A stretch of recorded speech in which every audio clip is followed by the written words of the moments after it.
Well, that's an awkward statement to start the stream. Do you wish to continue? I mean, I'm putting out stream announcements right now. I'm not going to exactly hit the play button right this second. I mean, you can keep going. So you want me to keep monologuing as the new and improved King Sombra, much better than that deep-voiced peon? No.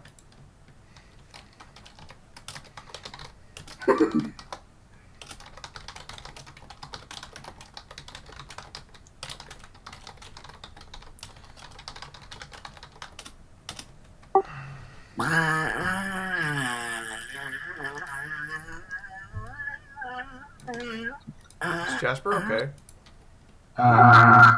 Did you just turn into, like, Vinny from Vinesauce making duck noises?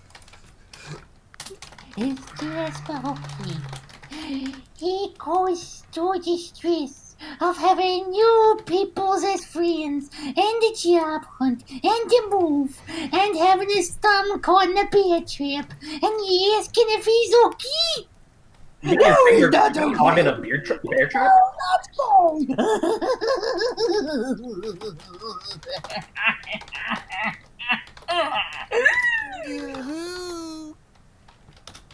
I think he's gonna turn into Cozy.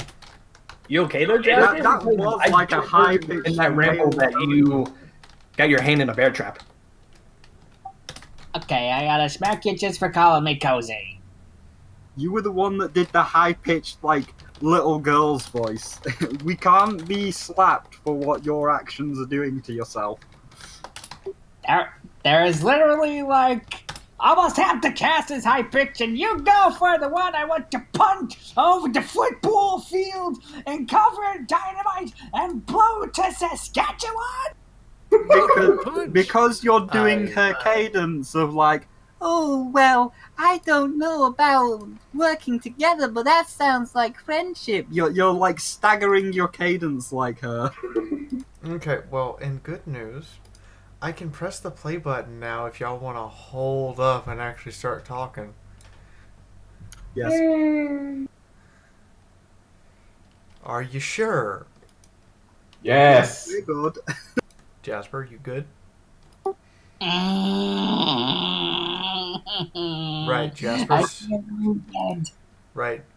had King Sombra playing around with his no-no parts, but we'll get back to that later. No, that's Lord Aeon.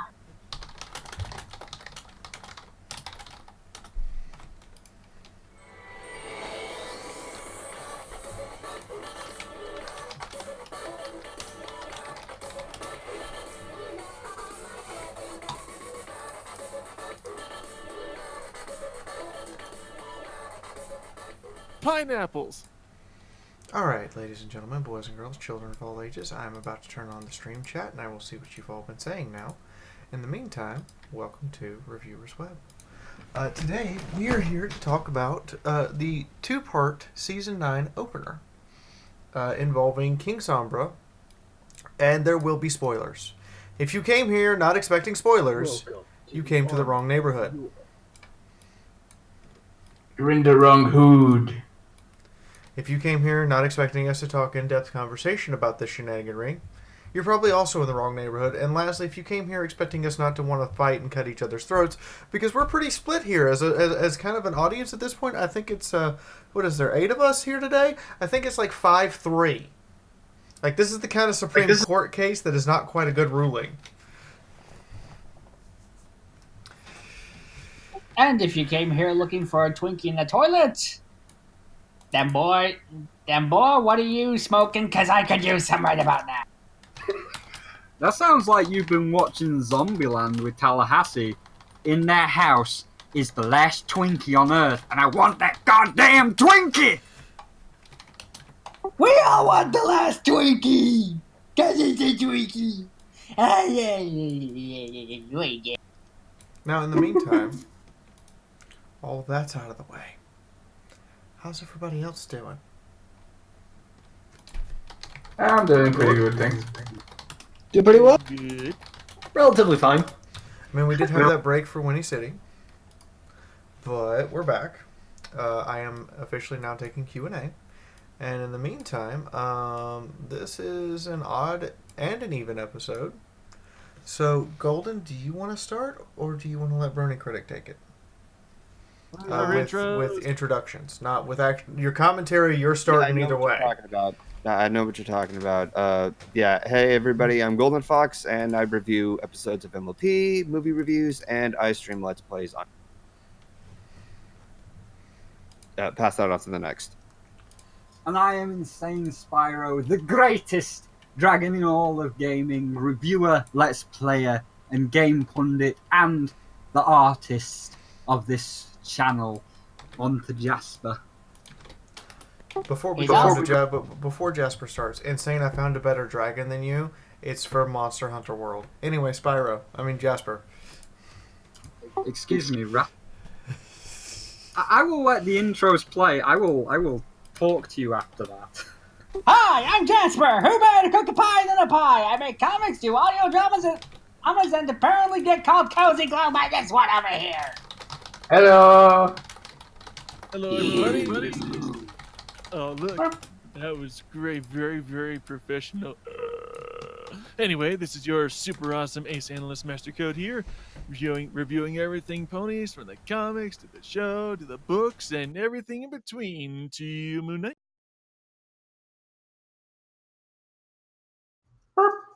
Moon Knight. I usually do some reviews and covers, and we'll talk about some video games here and there, and also do this podcast with the lovely people here. Oh, hi, Cozy. Hey. Gotta talk now? Sorry. Hey there, everybody. Joe here, and whether it be playing games, reviewing stuff, or just being an all-out goof, I do my best to put on the best show for my audience as possible. Brony Critic, on to you. Hello, everybody. I am the Brony Critic because every fandom needs a critic. I am a reviewer of the fandom in general, fan content, fan materials, and the creators themselves. I'm also a routine panelist at conventions and a bit of a writer. So, yeah, I'm excited to see this episode. Get back to you. And I am Fiaura the Tank Girl. I am your host for this insanity, the one who gets these people together, and the one who constantly tries to make sure we all stay friends by the end of it. We are going to now talk about the beginning of the end, parts 1 and 2. I would like to welcome our audience. I would like to remind our audience that the Q&A portion is now open. I will be taking questions directly from the chat, and at the end of the episode, we will be going over every single one of them. I will even call out your name from where you posted them in chat. In the meantime, we're going to give our initial thoughts on the episode, then we're going to toss around, and then everyone will be allowed to come back and proceed to hold up their hand for individual themes or parts of the episode they specifically want to talk about. But in the meantime, Golden Fox, your 2.5 of uninterrupted minutes is go. All right. Please excuse me if I sound a little weird. I'm starting to catch a cold. There's a lot of things I like from this two-parter. I like that Sombra was brought back once again and put to better use than playing up the whole ominous presence of Sauron role that Megan McCarthy originally intended. It never worked in the Crystal Empire. It still never works today, and it's part of the reason why the Crystal Empire was one of my least favorite premieres. Here, he was actually there, and we saw in action what he did. He was able to possess control of the ponies, and he was able to trap other ponies with the use of his summoning of dark crystals. Yes, some of this was seen before, but this is him in action, and I prefer that than the former. I like that Starsworld made its appearance once more along with the other villains, and seeing that they're all grouped together and are led by a new villain named Grogar, it definitely adds excitement on what I could anticipate to next, or at least until the finale. Lastly, I like that Discord's tended role of motivating Twilight and being proactive are established here again. This was technically done before in the season 4 premiere, but this also convinces me as to why he wasn't always used in other episodes that could solve everything by the snap of his fingers, including the movie.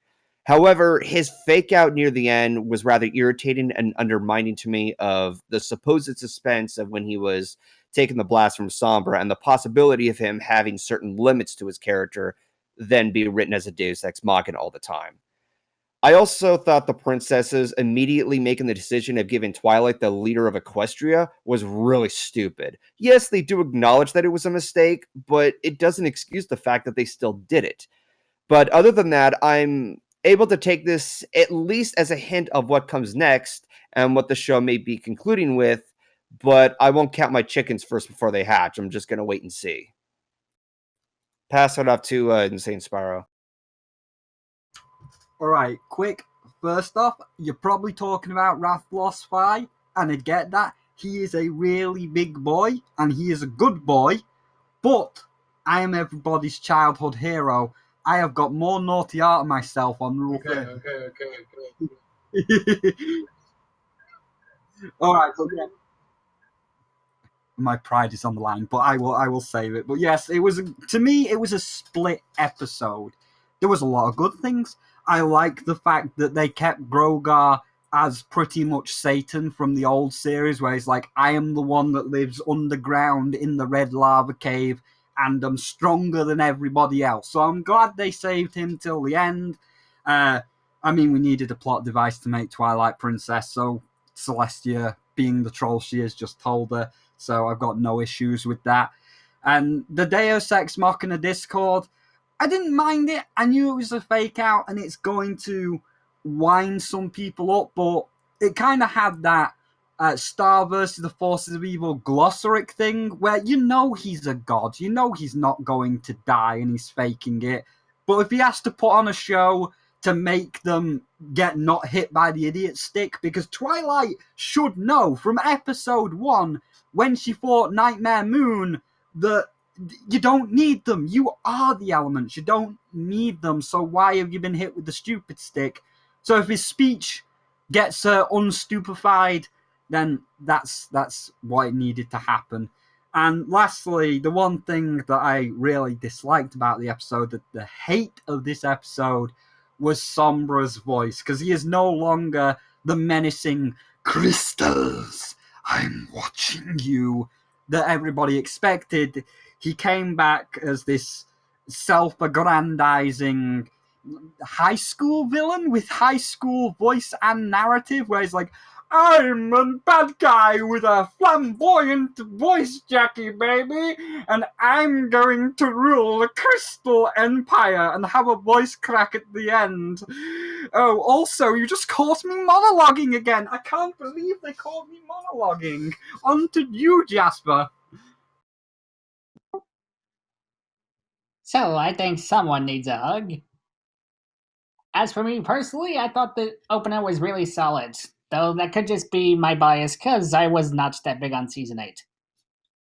But yes, I really love that they're doing the whole United Alliance people thing. Grogar is a really impressive villain, and and I liked how it was kind of symbolic, how them realizing, them trying to remember they got the gift in them was kind of symbolic, because when you think about it, for the last few finales, they didn't really, they had a lot of outside help defeating the baddies, like with Shadow Tempest, Starlight, etc. This is probably one of the first times in a while that they were able to do it on their own, without any outside, without any outside help and such. I really love all the meta jokes. Discord being the trolling teacher was always a blessing, and me personally, I don't mind the new great and powerful Trixie Sombra. Cause yes, he's a ham, but he's a ham who gets results.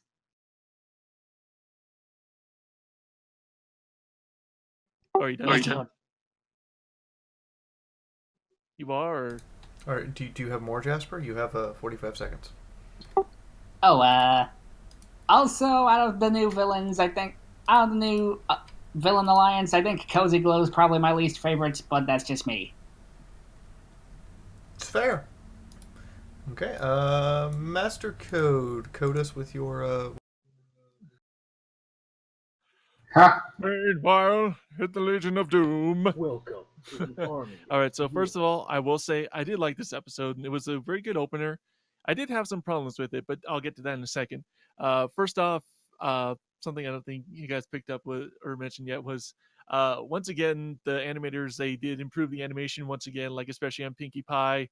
The animation was done beautifully, both in the magical effects and facial expressions and whatnot. Um, and okay, just because everyone's gonna ask me about this anyway. Yeah, Sombra's voice was a little off. It didn't quite have the menace.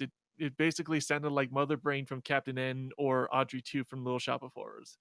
It didn't, although it didn't bother me too much. It just like it's more kind of questionable than oh this is stupid. But he's more, he's supposed to be kind of an operatic villain. He even says Neil. If he had said Neil before Zod, that would have been hilarious. But anyway. One of the other major things I liked about this episode was Discord.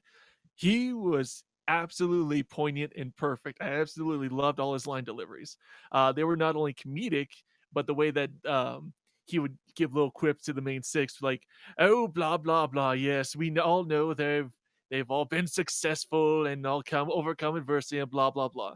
That's not only funny, but it's a great way to get through just to abridge tedious exposition or dialogue that the audience really doesn't need. I thought that was a very well way to write him. As for Grogar himself, I think even though we didn't see much of him, we got enough that he's actually pretty intimidating villain. Where he gave Tyrek his powers back like it was nothing. It's like, here you go. You just gave him the kiss of the crystal ball or whatever. Also, he's voiced by Doc Harris, who some of you guys may remember as the narrator from Captain N. That's 2 Captain N references in one video. How about that? And of course, Dragon Ball Z. Anyway, one of the other main problems I had was the initial Canterlot or the Crystal Empire siege, where almost immediately the city was overtaken. And first off, I'm like, isn't the Crystal Hearts supposed to keep the Umbrum out? That I believe that was one of the things in the comics and the episode of the Crystal Empire. I'm like, how is he able to just reign like this so quickly? And then Shining Armor and Cadence, they were just. I know this is supposed to be the main sixes, last kind of hoorah, coup de grace, or whatever, leading into the next episode, but it just killed them, man. It just like I have shiny armor. I have this spell where I can keep changelings out. Oh, you have. Oh, I guess I can't do that, or I guess I can't really do that. So I guess we just give up. And by the way, he just muzzles them. If you want to make this work, where they're defenseless, do that thing like in the initial Crystal Empire episode, where their horns were infected with rocks in order to prevent them from being able to use magic. They were still able to use magic. Like Flareheart got off a couple shots. Let's see. Let me see what else. Let's see. I'll expand on some other stuff later, but because there's another problem and a couple of things I'll expand on later because I'm running out of time. So I'll end off here and go to Moon Knight. I think the problem that I had is that it was building up to be something that like I knew it wasn't going to be what it was supposed to like be, but still I had a little bit of faith that they could actually pull it off and actually do a season premiere like nothing we've ever seen before, because if you think about it, it's not that different from all the other season premieres. They have this problem that they don't think they can solve. They somehow gain trust again, and they just defeat it via some ex machina or something. Now, what am I referring to? Well, they basically tested like if it was freaking Infinity War, because even the I think it was one of the TV spots was like playing the song slowly and with the piano in between and something like that. Like it was kind of trying to give it that vibe, but honestly, it doesn't get into that high level of like writing.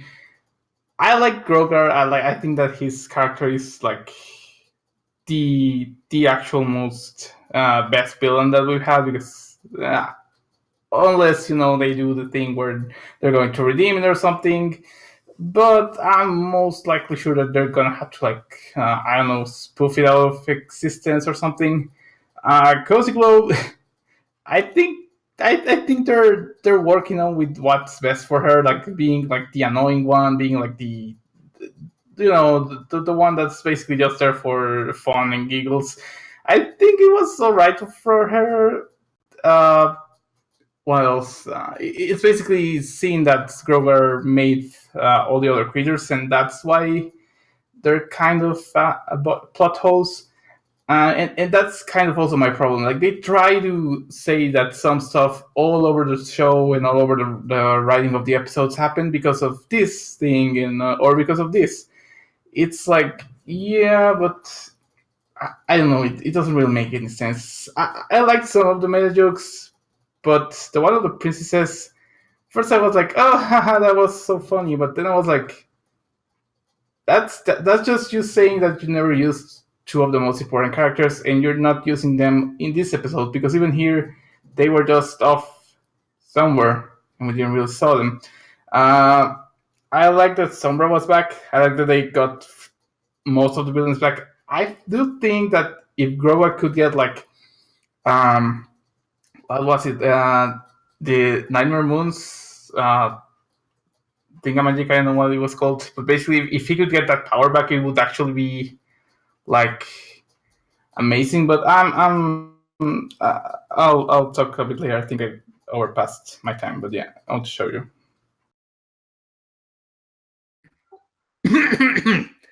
Remember long ago when Silver Quill made his video on the season 4 premiere, and he made a Mad Lib fitting in every part of the premiere into it? Well, I basically, after seeing this premiere the first time, filled out that Mad Lib to a T, and nothing was left out. Now, before I go on my rant, which will be later, I will say some good things about this episode. I really did like Grogar and his introduction into it, and it being a callback to him prior years of MLP, which was pretty cool. And he also looks really intimidating, and I just like the way that he's designed, even though he looked a lot more menacing and threatening back in Gen 1. And surprisingly, I didn't hate Discord's existence in this episode. I found him funny, he served the purpose, and he just made me giggle a lot more than usual. On to you, Brona Critic. I'm kind of in between, honestly. I did enjoy this episode. I had a lot of fun. I genuinely laughed. I laughed and had a smile on my face the entire episode, even in the things that I was sort of looking at and going, that's so stupid. Why don't I think that's sort of this episode. It does have some problems with it, and there are major problems. And there's one nitpick I have of one change I would have done that I think could have improved it, but I'll talk about that maybe a little later. But as far as this episode goes, I acknowledge that it's maybe not the strongest episode, but it still has great characterization. I absolutely agree with the assessment on Discord. I thought he was great. He didn't overstay his welcome, which his character can very easily do and dominate everything, but he served a purpose. He didn't necessarily surprise me because I kind of figured, he was going to do what he's going to do. I kind of enjoyed all the little references and all the little catch-ons, and I do actually agree with the statement that was made earlier about how this episode was sort of the first episode where they really solved it on their own. It was them and their friends calling upon help, which I think really was much more the point of the episode. It's been that criticism that's been with the show since the beginning of all their problems get solved by Deus Ex Machinas. Well, in this episode, they quite literally only figure it out because they're standing and working together, which is the whole point of the show, the real point of the show from that very beginning. And I think that it really does show the strength of these characters that, yeah, they learn that lesson in the first episode, but they've never really stuck by it. It's one of those lessons where maybe they were beginning to understand it, but the whole entire point of the show is to figure out exactly how far that goes, how far that friendship goes. And as far as the bad guys go, I liked the Evil League of Evil. I thought that whole idea is fantastic and great. The elements of disharmony is fantastic. I love the world building behind Grogar, and I'm interested and excited to see where they're going with that because I honestly don't know where they're going with that. I have an idea, but I have no idea what they're going to do with it in a full measure. And I do have a bit of a problem with Sombra's Dr. Light routine from Teen Titans, but that's ultimately small potatoes. He serves his purpose, and I honestly think that that's a part of the element that could have, or that's a part of the show that could have definitely been improved. All right, so it's my turn, isn't it? And then I have to prepare the sandbags. Okay. So for a start, I'm sorry. What happened to Sombra's voice? I came here and I did not expect to be hearing Scaramouche from Samurai Jack as the voice of Sombra. That was just what? So the entire episode had this. Every time he spoke, it just had this surreal moment that just it broke my immersion within the episode every single time he spoke. Which is why, when we were watching it together, I kept getting onto you guys when Sombra would speak. Not any other time. The rest of the time I was engrossed, I was well into it, I could ignore all of you. As soon as Sombra spoke, nope, I'm back out in the real world now. That much said. The rest of the two-parter works. It establishes some very high stakes at the beginning, to which we have Twilight being Twilight. I believe the verb is twilighting. Yep. And Starlight being Twilight. Again, I believe the verb is twilighting.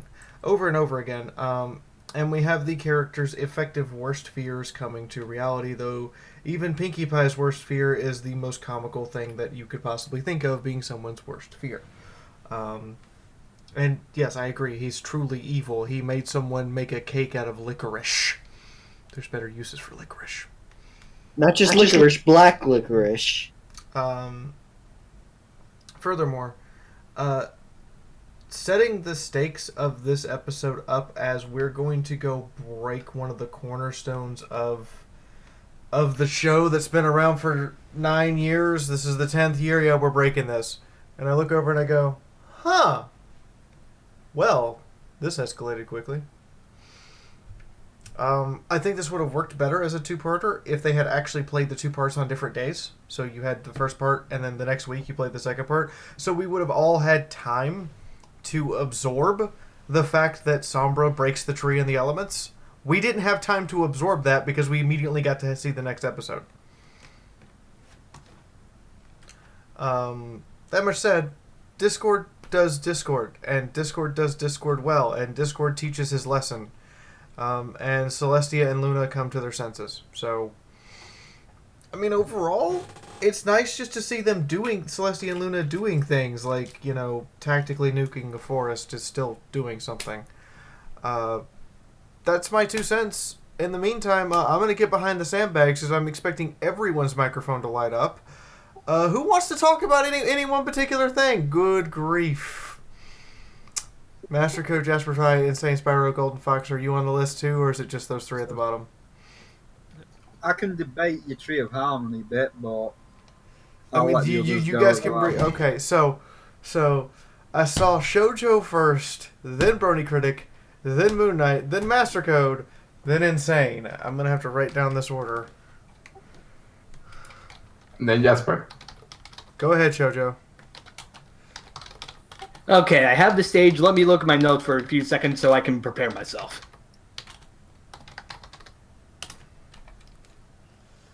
Brony then? Brony Critic! Okay, I'm done. Okay, Never mind. I will... Oh, fine then. Fine then. I see how... 10 seconds. Okay, I'll start. Okay, so one of the things that just...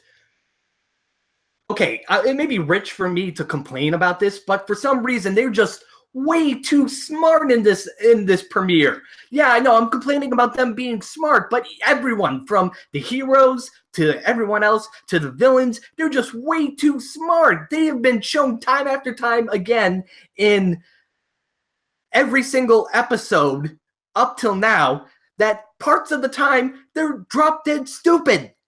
They don't see things. Ponies don't see things that's right in front of their face, and the villains are just really incompetent sometimes as well. You're not on a time limit for this.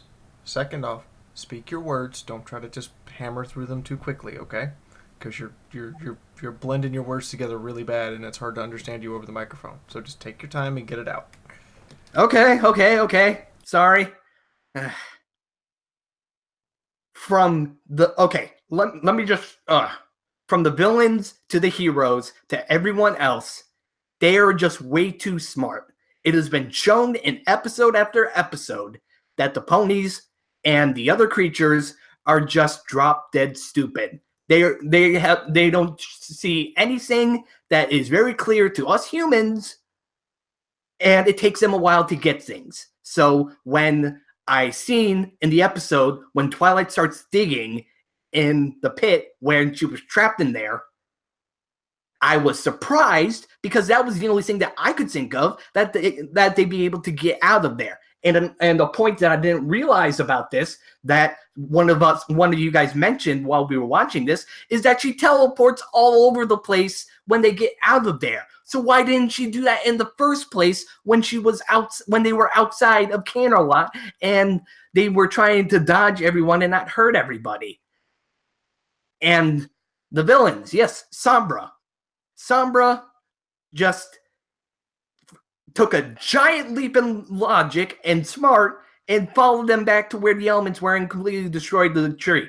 Mind you, the elements have been shown to be very powerful, or at least in my understanding of it, to be some kind of very powerful magical artifact, and yet Sombra, relative nobody Sombra, destroys them in just a snap of a finger. And it surprises everyone, including me. Another thing is that the pacing of this is just all over the place. You move your neck 1 degree too quick, and your neck snaps at how fast this goes. 1 minute they're in Ponyville, and then they're all over the place, and then they're finally in the place where they should be, and that's just going back on my part on them being so smart and yet being so stupid. Okay, time to ramp it back down a little bit. Cozy Glow, I just really hated her in this. I couldn't stand her voice, couldn't stand her constant just blah, blah, blah, blah, blah, blah, blah, blah. And what did not help is I swear to myself that that Hasbro and DHX planned this. They made the trailer the way it was, and then just boom, April Fools, that didn't happen. And just like I agree with Discord, so all that buildup was for nothing. All that buildup in these two-parters was just simply for naught. I'm done. Do you need a hug? Yeah, do you need a hug? I can use a hug. Okay. And a drink. So The hell was that? That was me feeding back over Jasper's mic. So we're all gonna give you ghost hugs now. You can't feel them, but they're there. And I'm gonna pass the soapbox over to Brony Critic. Oh, is it my turn to talk now? Yes. It is Okay. It is definitely the Spike fanboy's turn to go. Damn right. All right, so I didn't hate this episode. There are definitely some problems to it, and I think that there are some good points there. Maybe if not with all the vitriol. I do think that the fourth wall breaking and the self-awareness was a little extreme in this episode, because it was one of those things that, like, okay, I'm used to Pinkie Pie doing it, but the fact that all of the main six throughout the entirety of the episode were making comments about how the peculiarities of their own show, about how Celestia and Luna don't do anything, about how when Pinky will always crack a joke, about how Discord is kind of unhelpful. They make those references throughout, and even though I did find it a little weird, I kind of didn't care, honestly, because at the same time, the characters are so well written and the chemistry between them is so good that I'm kind of willing to forgive those little moments of self awareness. If anything, it kind of does make them smart. And honestly, I would rather prefer a character who's very, very smart over one who's been beat to death with the stupid stick. Which, again, in the last couple of seasons, they kind of have been. As far as a thing I wish that they could have done differently, I kind of wish that Sombra going off on his own and failing had been part of Grogar's plan, because it does actually work in his benefit in the entirety of the show, because Sombra destroys the elements of harmony. He destroys the Tree of Harmony. That's only going to help Grogar throughout the rest of the season, and I think it would have gone wonders to show just how tactically smart and how manipulative he is if he turned one of the really evil villains and he just manipulated them into going off on their own and, serving his own purpose. Even in losing, he manages to win. That Xanatos Gambit is often a sign and a way to really show a strong villain. And we need Grogar to be this strong villain, because I'm willing to bet the episodes that are going to follow after are going to be the bad guys coming in their own little ways to mess with to mess with our heroes, while at the same time setting up that overarching theme of, Twilight ascending to the throne to begin her reign, and the oligarchical reign of the Friendship Council, and fulfilling those 6 princesses from Gen 1, the Lavon storyline. I forget what that episode was, but I think those who are more familiar with Gen 1, the story about the 6 princesses who all get together, they're basically going to be doing that, but with the main 6. I guarantee that's probably where they're going with it. But as far as those elements go, nothing in this episode really ruined it for me, except for maybe, again, that jumping around. But ultimately, I think that's also just the part of they had to try to build up a lot of this show, and I think we're looking at this season. We need to look at this season less like the previous seasons and more like the final season of Samurai Jack. It's gonna be less, I think, isolated and slice of life, and much more, I think, over time building up to that big showdown that we know is coming. And I'd also wouldn't be surprised if the final episodes of the show isn't the actual final, isn't the big conflict. There's a part of me that seriously considers that final second movie is going to be where we're actually going to see those plot lines come to fruition in some degree. There's a part of me that just, it has that inclination. I'm so wondering if that's how they're going to play it. And that's going to be a really risky strategy for them. But I'm excited to see what they do with it. Remember, Hasbro DHX, if you're listening, Brony Critic wants royalties if that happens. I mean, they'll just I could say use they the came money up with it themselves. In the meantime, I'm gonna debate this with you for a second before we pass to Moon Knight. I don't think that's a particularly risky strategy. I think that's not putting all your eggs in one basket, because you're trying to make sure that you somehow incorporate Gen 4 into your new Gen 5 or Gen 4.5 or whatever it turns out to be, so that you try to carry the fan base with you.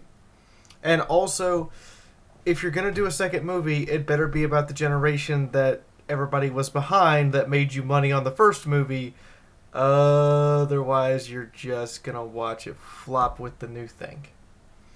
That is sort of what I kind of figured. It's either going to be the actual season finale or the series finale, I guess. It's still really sad to say that, honestly. But, it's either going to be the actual series finale or an in between quel to kind of a 4.5, a Gen 4.5, as it were. Okay. Anybody else have anything they want to debate about what Burning Critic and Shoujo said, or do we move on to Moon Knight? I'll wait till we're done. Okay. Well, your turn's coming. It's pretty soon up. All right, Moon Knight. What you got for us, Mr. Burb? Okay. First of all, the thing of the second movie and it basically being the ending, I think it's probably what's going to happen. Because first of all, if you see like the actual like revenue that they got from the other movie, most of that high revenue wasn't really from the movie or ticket sale. It was actually from toys because, well, Hasbro is a toy making company and they actually care more about their products that they can sell to you and not the actual movie because, well, it was kind of floppy in some ways. But, anyways, I digress. Now, the episode. Where do I start even? I think that when you have some characters like I think it was Brony Critic or Show you said, when you have some characters that actually break the fourth wall, it's nice, it's cool to have them here and there because it's kind of spaced. When you know that that character can actually break the fourth wall and that, well, you're kind of expecting this from it. For example, in Deadpool, like there's fourth wall breaking almost all the time, but it's his perk because he's actually aware of everything. And I do agree that in this episode they're a little bit too much aware of like everything that's happening here. Discord being the Lord of Chaos, he kind of knew some stuff here and there, but Rainbow Dash, Twilight, Starlight, Rarity, I think it wasn't really the greatest idea to do that. Second of all, the voice actor of Sombra, which I actually told you this in when we were watching the episode. I don't think it's about a valid reason, but I think one of the writers or the voice actor said that Sombra is gay.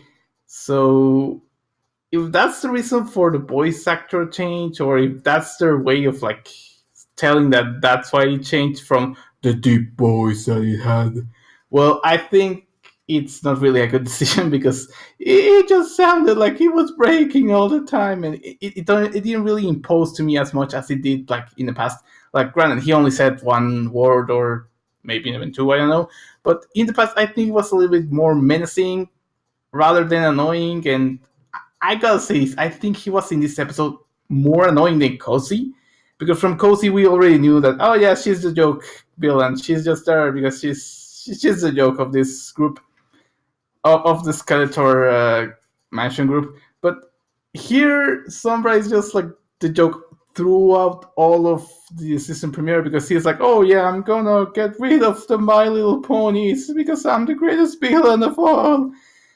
I think Rogor itself, like, oh yeah, go on, you're gonna fail. I think that's the most kind of good thing about the episode. Like, Rogor doesn't really have to like discuss it with him. He's just like, yeah, go on, you can prove your point, but you're gonna be wrong in the end because I know more than you. And I think the little hints and nods here and there that the episode gave, for example, that one of the bells in Star Soul Bearded's hat is actually one of Groger's bells, and that's why he's so powerful. The Crystal Eye, which is the Crystal Ball Sword, which is an eye of the Cyclops that took the Griffonstone Kingdom. The dragons and griffons being made by Groger.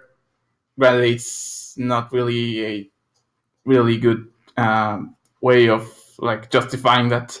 Basically, that's why everyone is really bad at friendship. But little hints here and there that kind of expand the world. It's what I liked about the episode. But aside from that, I think it was really all for nothing because they were hyping this up. They were doing this like, oh yeah, this is the final premiere. This is the end, the beginning of the end. And then it's like, oh yeah, you have all the time you want in the world. So then what was the point of making Twilight Princess, of making Starlight the apprentice? Like, it's supposed to be like Starlight is going to be the next Twilight and Twilight is going to be the next Celestia, but I don't really see that happening.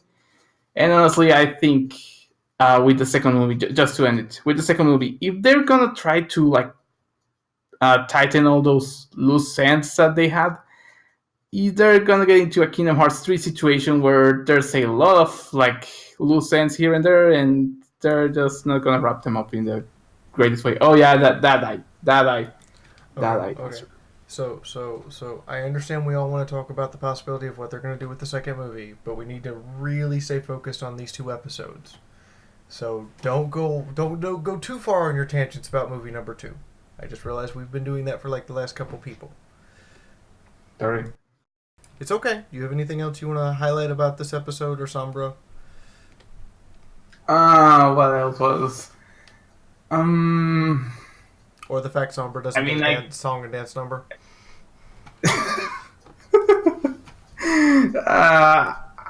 I mean, there's not really, like, if you really think about it, the plot itself, it's not really that how should we call it? It's not really that amazingly deep. I think that's another thing.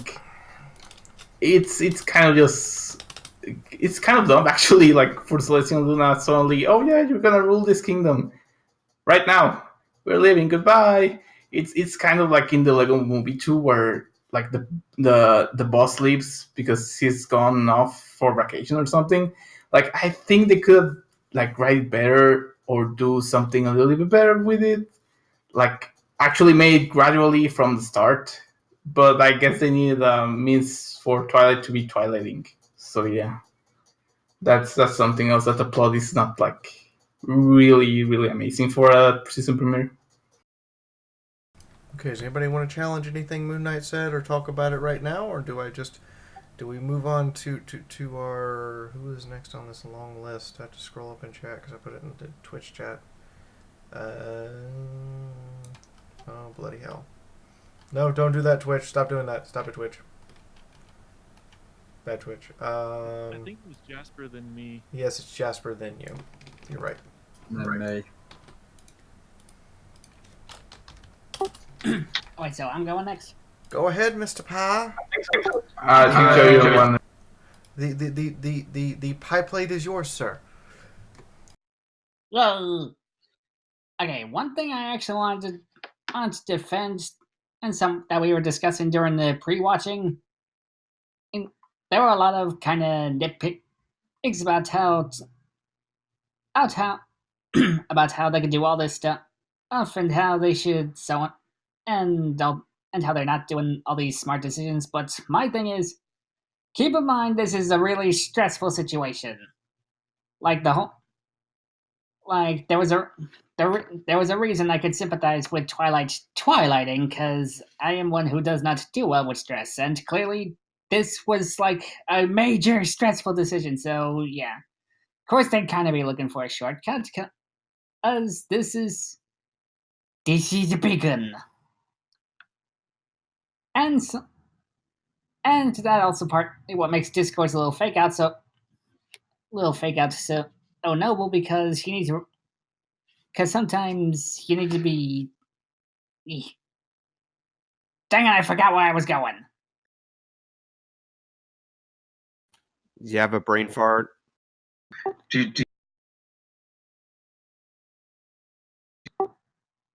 Now I kind of want to keep going.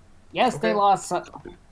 Yes, they lost sight of what I was in front of them, but I can kind of understand why, because Celestia and Luna just put this huge responsibility on them, and now freaking here comes Sombra here to stomp everything out. So yeah, I can sympathize with them trying to get a shortcut.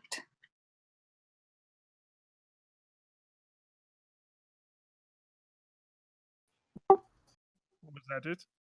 That is it, Master Code. Please take over. Anybody want to hold on? Does anybody want to discuss anything Jasper just brought up right now? I did kind of like You talked about them kind of moving fast through things, and there is one element I thought that they did do that where it kind of was sort of silly. They were building up like there was going to be this huge battle or conflict on the outside of the castle, and they even start and they all prepare, and then all of a sudden they just teleport inside the castle. And it's made that whole sequence before at about 5 or 10 minutes feel like a waste of time. Which, for as a story as dense as this, I feel like that time could have maybe been spent doing something else, elaborating Sombra, who we still don't know his backstory. We still don't know what his backstory is. At least Well, in we the show, don't not the know comics. backstory of Discord either, or Chrysalis. That too. And I have to point this out as a part of Bernie Critic's point here. We've seen the main six. Literally. Everybody remember Canterlot Wedding? Everybody remember how the main six literally murdered changelings right in front of us just to get inside? Like, we've seen they have the capability of fighting their way through a small horde. Yeah. Those were black people. We don't care about them. Yes, well, here's the thing. Back then, it was just a bunch of humdrum villains. Here, it was their friends, their family, people they love. So it was a lot more personal than find a bunch of bugs. Yeah, but they literally just took a bunch of Pegasi guards and had them run into each other at Mach 1. And someone went into the door to nowhere.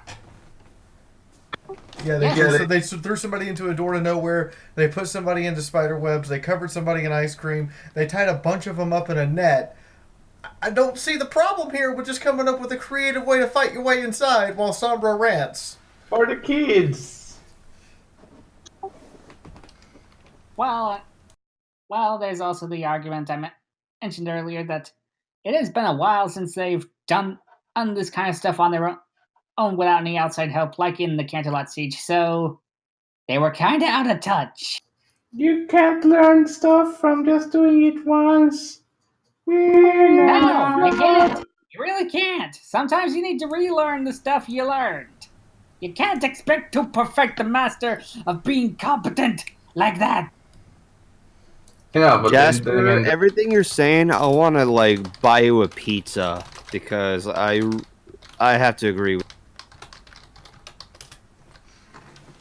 Okay. Anybody else want to challenge anything Jasper had to say before we throw the boot to Master Code? All right, Master Code. I guess you're master of the soapbox right now. Take advantage.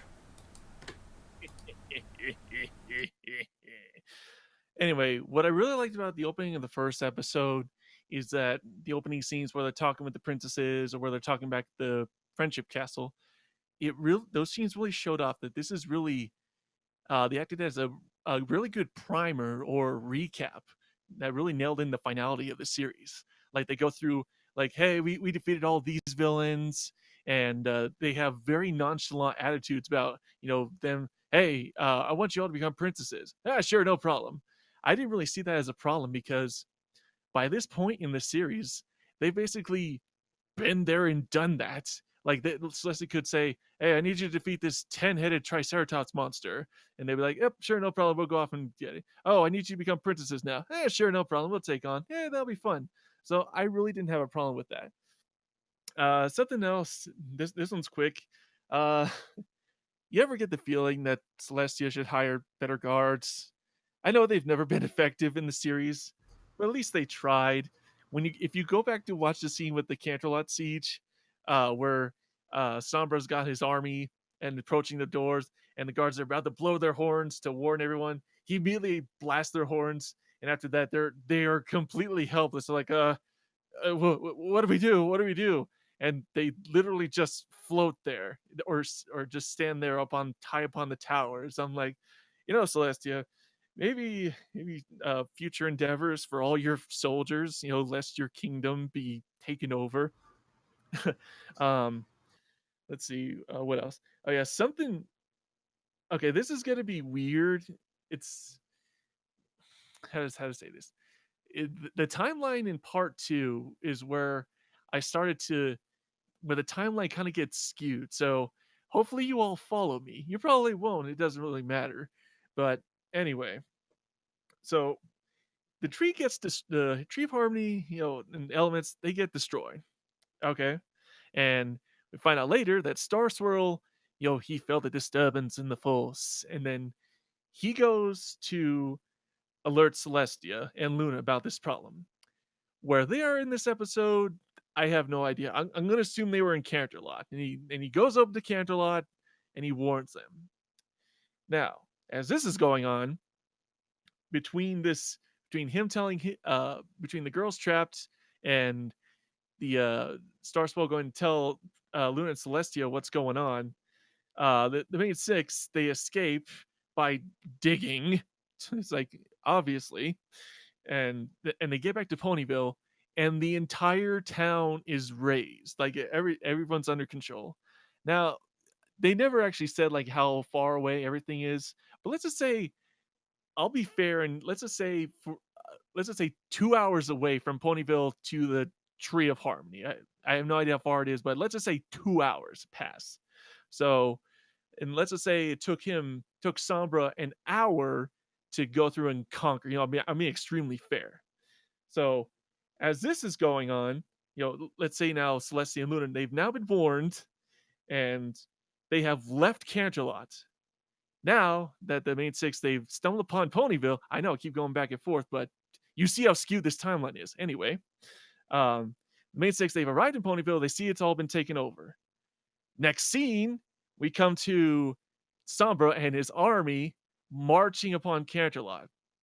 Now, again, they never actually just establish how long it takes. Like a train ride from Ponyville to Canterlot. I'll be extremely fair. Again, an hour.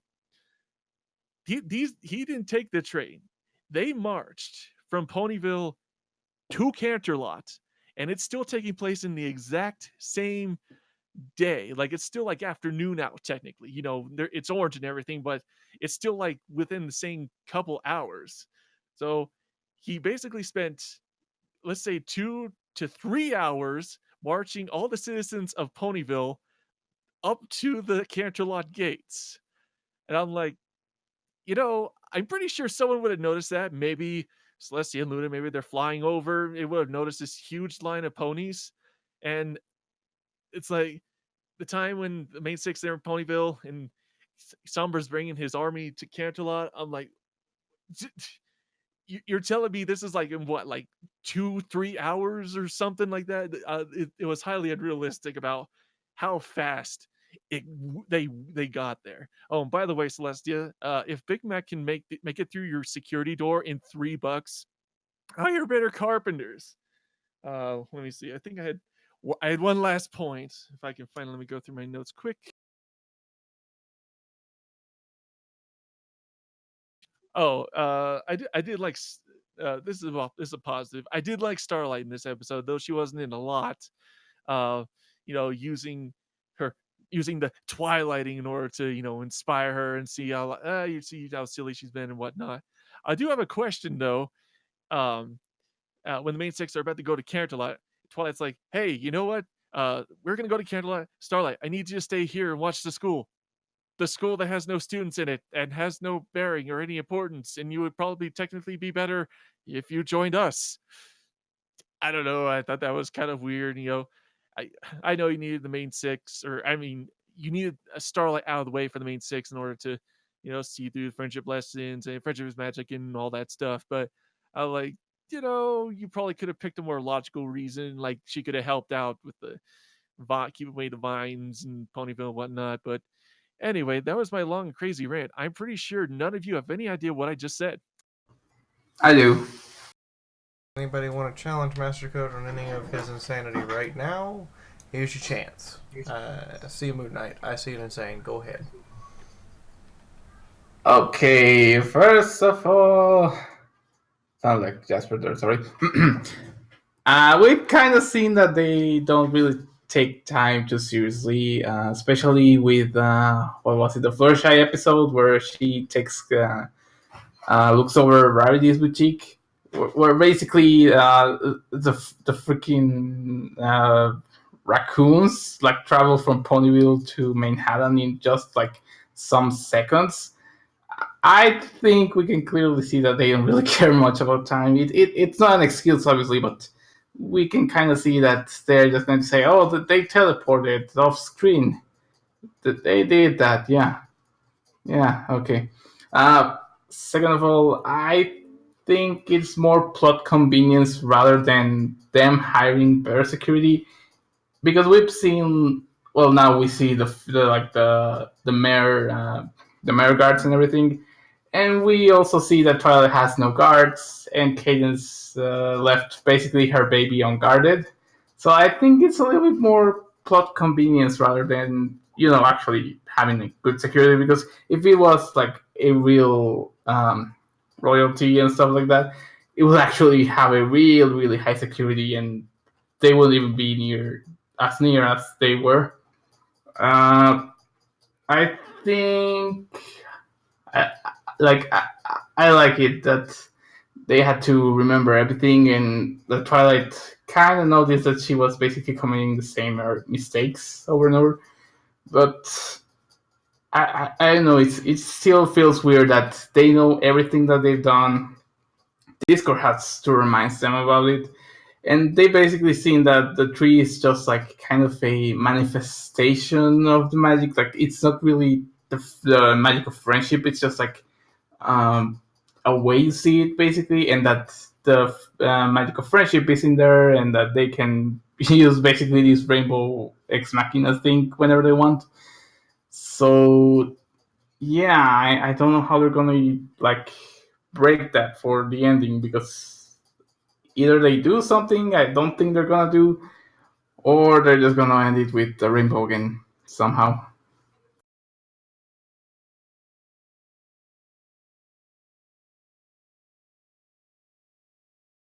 Oh, one last quick thing. This will be quick. Star Swirl, he mentioned how about him and the other pillars, they're the ones responsible for clearing the Everfree, keeping it clear. Where were the other pillars at? It's like That's you a mentioned them. It would have been nice to see them again. plot convenience again. Anyway, that's it for me. I still want to know what became of Rockhoof. And actually, I do have one last thing to say about Master Code. A 10-headed Triceratops. Why do you come up with the coolest monsters only after the show is ending? Well, I am the ace analyst after all. Now I want this Triceratops! Somebody make this Triceratops monster a thing! You heard the man insane. You're up. That'll be the artwork for this week. I will think about it. Alright, Insane, did you want to challenge something Master Code had to say, or were you wanting to start your particular insanity? I was gonna challenge you all with quick bullet points and my own insanity. So, number one, Fiaura, you saying split the episode into 2 separate weeks. No, there's no point. Like, I get, Sombra broke the Tree of Harmony, broke the crystals, and he did it right in front of Twilight. I mean, deja vu, I have seen this place before. Nightmare Moon shattered the stones right in front of Twilight. We are watching the exact same scene again. We've just swapped out the villain, and it's like, you don't need the stones because you were the stones all along. And if anybody's watched the show, if anybody's got their head screwed on, you knew that was coming. So why waste an entire week just to have the thing that we already know that they are, the stones, come to fruition? You might as well just get it out of the way, because you know it's coming and it's just the big setup. As for Shoujo, the fact that people... Okay, hold on. You challenged me on that. Here's my rebuttal. And then you can go on to Shoujo. You split it into 2 separate weeks. One, to reduce the mid-season hiatus you're going to have later. And 2, it means that the fandom has a week to sit there and debate and go nuts on social media about what just happened. And therefore, everybody now, there's going to be even more people tuning in for the second week. From a strictly marketing standpoint, It works better if you split it into 2 separate weeks, because the tree getting shattered and then all of us having time to absorb that means there'll be more eyeballs on the screen the next week. I get that, but I don't care about marketing. I care about storytelling. And from a storytelling perspective, and the fact that it's incredibly predictable, did I name you Thor, God of Hammers? No, I didn't. Asgard is a place, not a people. It comes down to the point of everybody knew it was going to happen. Even if you had a week to absorb it, you know it's coming. So even from a marketing standpoint, everybody knows what's going to happen. So let's just get this little intro out of the way, then we can get to the real episodes. As for Shoujo, when you're saying everybody's too smart, I disagree with that. Twilight's teleporting all over the place. Why didn't you just teleport out the crystal cell? I mean, some of this will come to power scaling, which will be my own crazy. Hold on a second. If you're talking about when they were trapped inside that little crystal thing next to the elements of harmony, she tried doing that in the Crystal Empire, and then she got zapped back in. No, I think she tried to destroy crystals. I mean, she could have at least shown it. And this will come back to power scaling, which will be my crazy rant in a minute, because there's things in this episode which I think the whole problem revolves around what I'll say. But yeah, so people weren't as smart as you make out, because Twilight's teleporting all over the place. Why didn't she do that with the crystals? I don't want to fight my friends, as one of you said. Just teleport past them. It could have saved us a whole lot of time. Brony Critic said, I think it was Brony Critic said that it would have been better for Grogar to be like the true devil. He knew what was going to happen. He actually did. If you watch the episode when they're arguing, he just says to Sombra, fine, go and take over the Crystal Empire and see what happens. And when you fail, which you will, then I'm going to bring you back and you're going to serve me, because I know you're going to fail. So he kind of already knew that. I think the Tree of Harmony breaking was just a nice added bonus. And I think that's about it for the rebuttals. As for my little crazy tangent, I think the whole problem with this episode and Sombra is the power scaling, because we have seen people do crazy things that then don't make sense in terms of what's going on. Like, oh yes, Starlight can blast Discord's the Lord of Chaos, who literally just snaps his fingers at Sombra's magic like it's nothing. Okay. She can insane. blast. Insane. Take Yes. your voice about a half an octave down and then continue your rant. You're starting to pique everybody's ears. Okay. Weird. Usually it's me. But yeah, like, Starlight can blast the Lord of Chaos's physical body off the school grounds as if it's nothing, just gone. But she can't stand up to Sombra's magic that is weaker than Discord's, because Discord is just like snapping his fingers, getting rid of it. Oh, okay, well, that doesn't really work. We see Flurry Heart in previous episodes blast holes in the roof, but she can't at least take a shot at Sombra. We see the Crystal Heart is a powerful magic that can keep Sombra out, but now that he can just walk through it. It's like everybody always has to be nerfed or buffed to fit the narrative. Because if it was real world, then Starlight would have just blasted Sombra's physical presence, or he wouldn't have even got into the Crystal Empire in the first place, because that's what the heart is designed to do. And Twilight would have just teleported wherever she needed to go, because that's magic. But they seem to just be like, oh no, I can't do this because the plot says I am weaker than this now.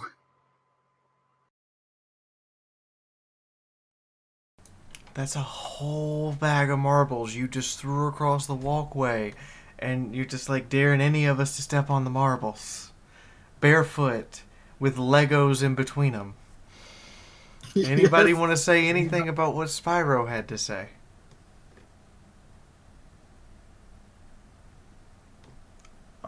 right, critic, then Shoujo.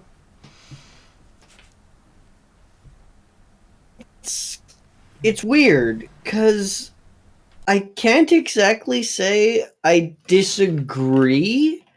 Again, I don't think it's quite with the oomph that Insane has, but he has some points.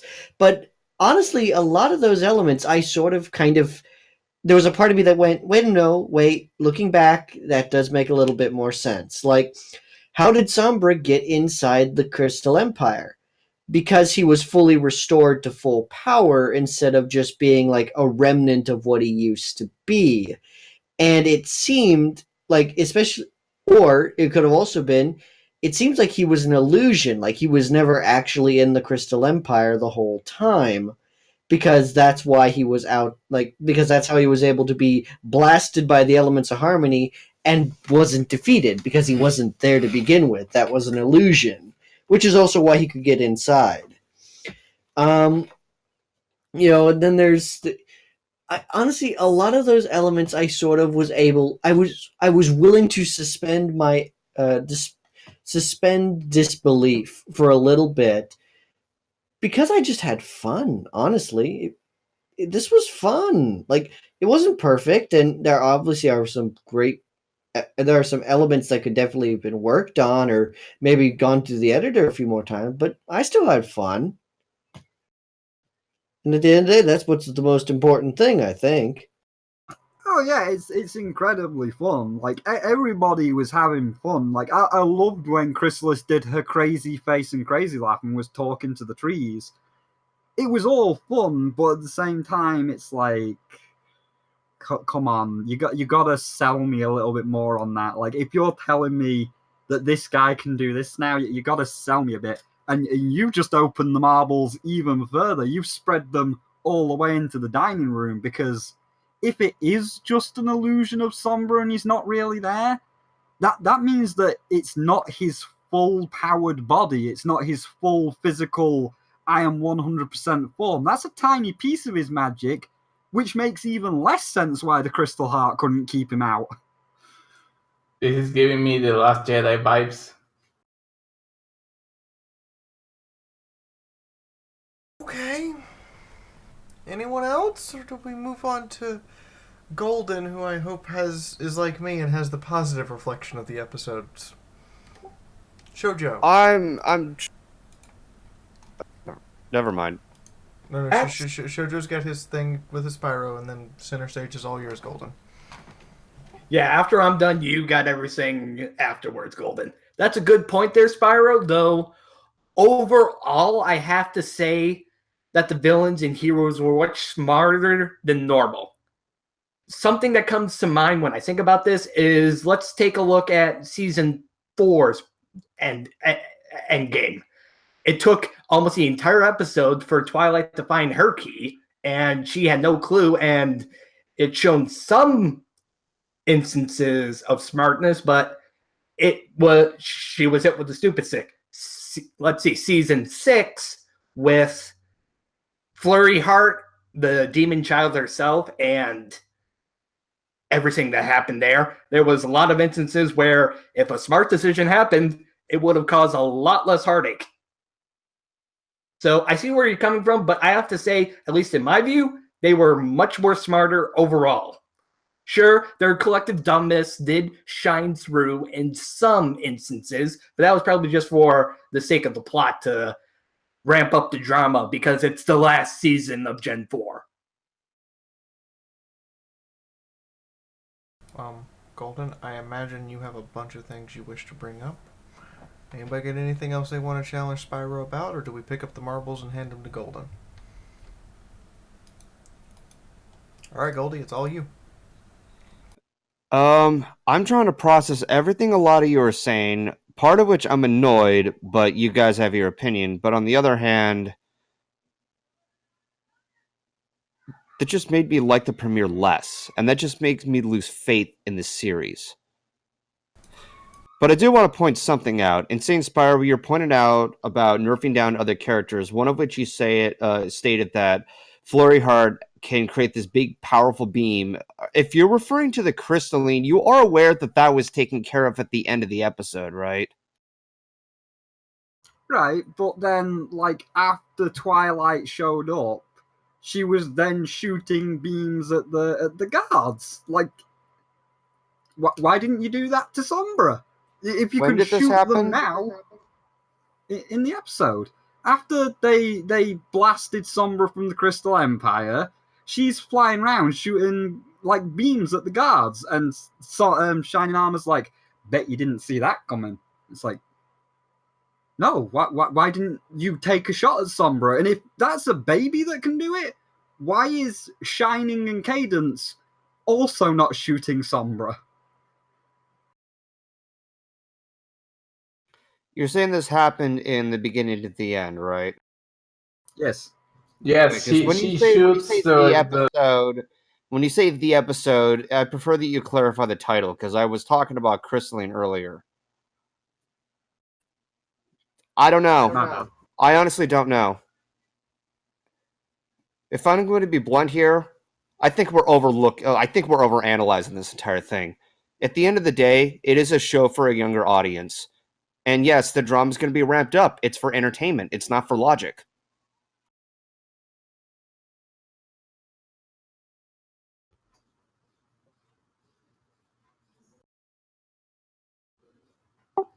Can I? You go on, Jasper. Well, in the immortal words of some guy I just made up, there's a time and a place to be the smarty pants and to go with the flow. Because oh yeah, there are little bumps in the road, but I thought it was still a fun, solid premiere. I was gonna say, did you guys hear that pin drop? Okay. Anyway, Golden, do you have more you want to say?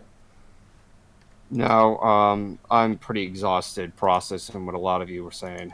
Okay. Well, I have quite a bit to say. So I've said my negative thing was basically just Sombra's voice. The rest of the episode, I'm okay with. Even as a scientist, even as analyzing, even as hearing all of you, I'm genuinely okay with. You brought Sombra back. You gave him his full power and his full potential. Let him wreak chaos, and still get his butt kicked. Okay. You took the Deus Ex Machina elements of Harmony out of the series, so now you have established for the rest of the season the rules no longer apply. I'm okay with this. Let's do this. You obviously either super juice Sombra, or as someone mentioned, it was an illusion for him to come in and take over the Crystal Empire. Yeah, that makes sense. He either had to get a super shot of juice, or or it wasn't entirely an illusion, so he could draw out the main six. Which, if he did do an illusion that elaborate to draw out the main six to go after the source of their power, Sombra's a lot more dangerous than we give him credit for. Thank you. Well, granted, we didn't see his full capability when he first happened. Yeah, so now we saw it in the action. Now we see what he's capable of. Yeah. And he's just a really bad public speaker. Well, again, that comes to my point, though. If that's his full power at, like, maximum go, and Discord can snap his fingers and get rid of it, then Starlight, who can blast Discord's physical form away... I have to point this out. One, Sombra, the attack he does on Twilight indicates that without the support of friends to help her, she cannot push past the mental assault. If Twilight can't do that without the support of friends, Starlight can't do it either. Like, that's been a running theme, is anything that requires friendship to accomplish cannot be done without friendship. I mean, Starlight was acting pretty selfish when she shot Discord. That's true. Also, for reference purposes, who's to say that just like acting now, like he's wounded and actually something's happened, he wasn't acting then? And we also have to make a point that those are two very different spells. When Starlight blasted Discord, she didn't disintegrate him. She basically banned his physical form from entering the school grounds. When the main six, they managed to disintegrate and basically turn his soul into, as Rarity put it, spread out into the ether.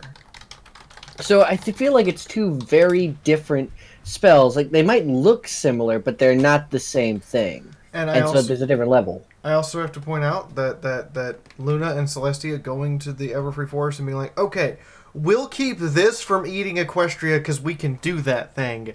You six need to go do the other thing because we can't.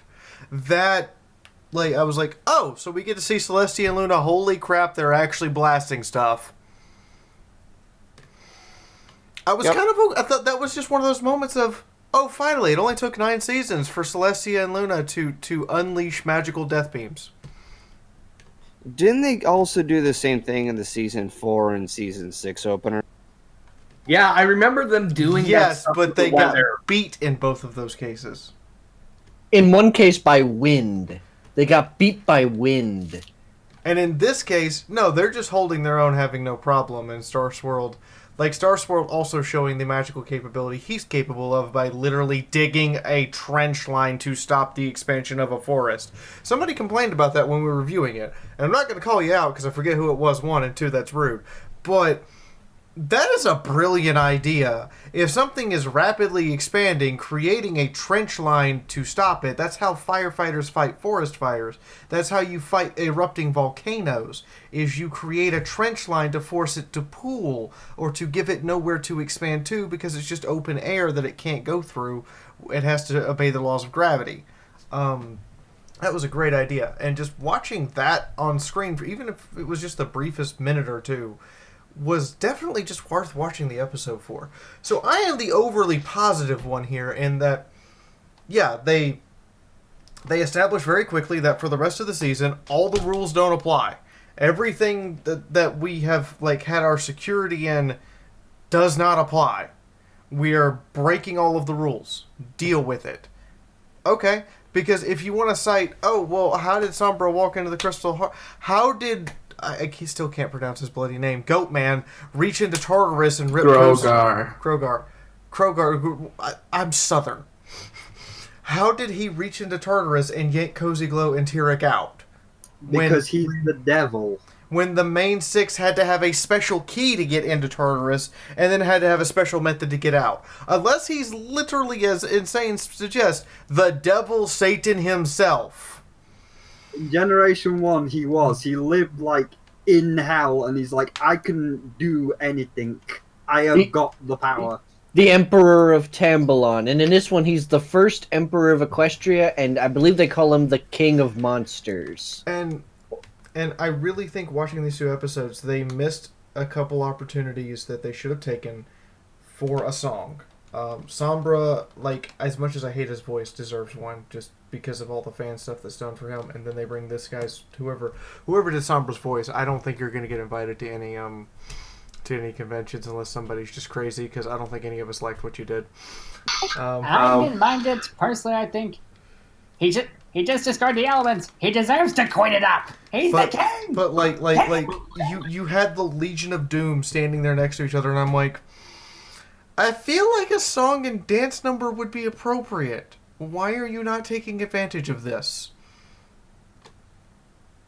Because I think Chrysalis is the only singer of the group.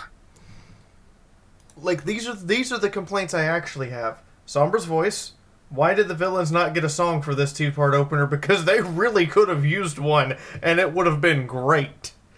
Because, like, I'm remembering, like, Disney, some of the most memorable songs in their animated features were the ones the villains sang. I remember, like Lion King, I remember Hakuna Matata and I remember Scar's song. And that's it. There's like 5 songs in that movie and I just remember those 2.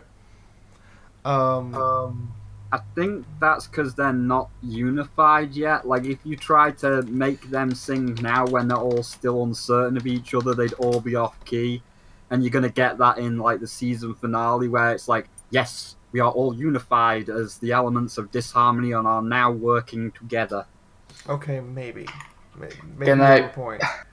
But other villain songs that I would mention here, I remember Cruella, Sea Urchin Lady. God, I remember her song. I don't Ursula. remember Cruella her song. Deville. Ursula and Oh, Gaston unfortunate and souls. Jafar.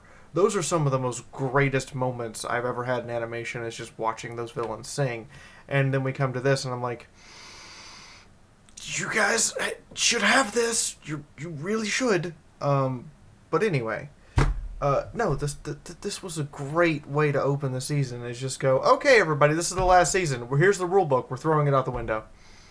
Yeah, I was about to pull you back because you kind of went on a tangent going about Disney songs. I know you're comparing it with Sombra, but you kind of I know, and I apologize. Anyway, one last quick thing that I forgot about. Why did Sombra only give a few guards his evil predator? I don't know. Maybe he just had a limited number. Did anybody have No, anything? I got Anybody have one, anything they want to challenge on what I just said? Me. Okay, Please. Go ahead. Hit me with it.